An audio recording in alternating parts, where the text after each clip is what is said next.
ناظرین، حضرت حذیفہ بن یمان رضی اللہ عنہ مشہور جلیل القدر صحابہ کرام رضی اللہ عنہم میں سے ہیں۔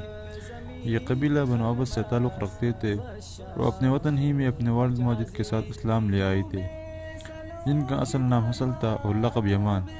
اسلام لانے کے بعد یہ آن حضرت صلی اللہ علیہ وسلم کی خدمت میں حاضر ہونے کے لیے روانہ ہوئے۔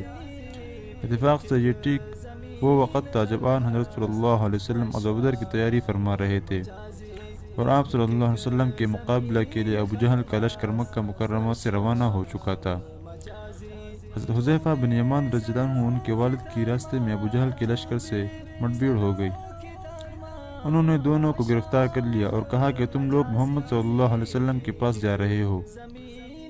انہوں نے جواب دیا کہ ہم تو مدینہ جا رہے ہیں۔ اس پر ابو جہل کے لشکر والوں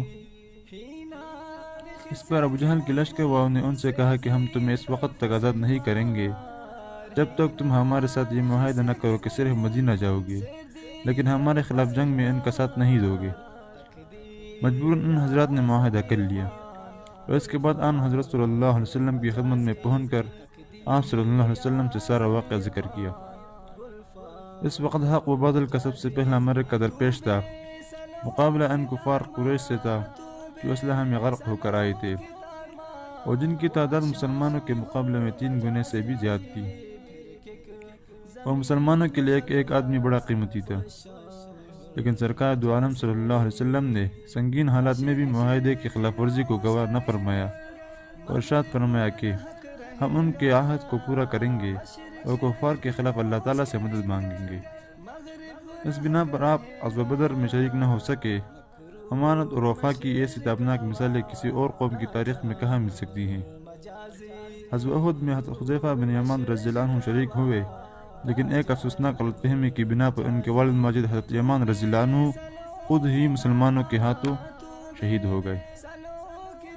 چونکہ یہ حادثہ غلط فہمی میں پیش آیا تھا، اس لیے حضرت حذیفہ رضی اللہ عنہ نے اپنے بھائیوں کو خون بہا بھی معاف فرما دیا۔ غزوہ احزاب میں حضرت حذیفہ بن یمان رضی اللہ عنہ نے بڑے کرہائے نمایاں انجام دیے۔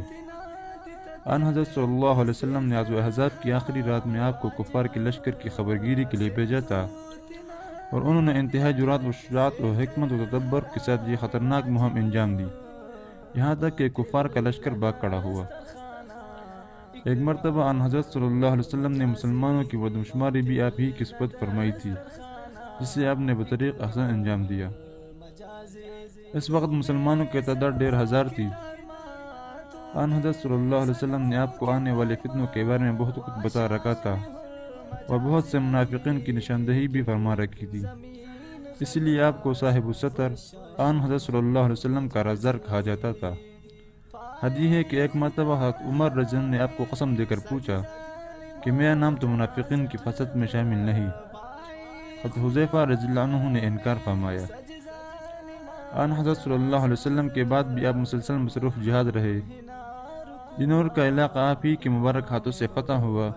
عراق اور ایران کی فتوحات میں آپ نے غیر معمولی خدمات انجام دی۔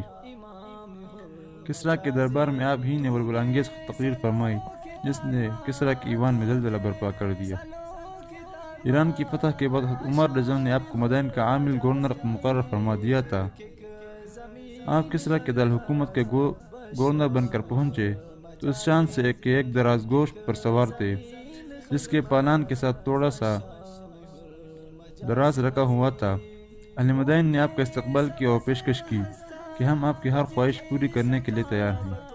آپ نے جواب دیا، بس میرے لیے یہ کافی ہے کہ مجھے اپنے کھانے کے لیے کھانا مل جائے اور میرے اس دراز گوشت کا چارہ۔ عرصہ دراز تک حضرت حذیفہ رضی اللہ عنہ اسی سادگی کے ساتھ مدائن کے گورنر کی حیثیت سے کام کرتے رہے۔ ایک مرتبہ یہاں سے مدینہ طیبہ گئے تو حضرت عمر رضی اللہ عنہ پہلے سے راستے میں چھپ کر بیٹھ گئے۔ مقصد یہ تھا کہ اگر مدائن سے کچھ مال و دولت لے کر آئے ہوں تو پتہ چل جائے، لیکن دیکھا کہ وہ جس حال میں گئے تھے اسی حال میں واپس آ گئے۔ حضرت عمر رضی اللہ عنہ نے یہ دیکھ کر انہیں گلے سے لگایا۔ حذیفہ بن یمان رضی اللہ عنہ آخر میں مدائن ہی میں مقیم رہے، اور حضرت عثمان رضی اللہ عنہ کی شہادت کے 40 دن بعد آپ نے مدائن ہی میں وفات پائی، رضی اللہ تعالی عنہ ورضان۔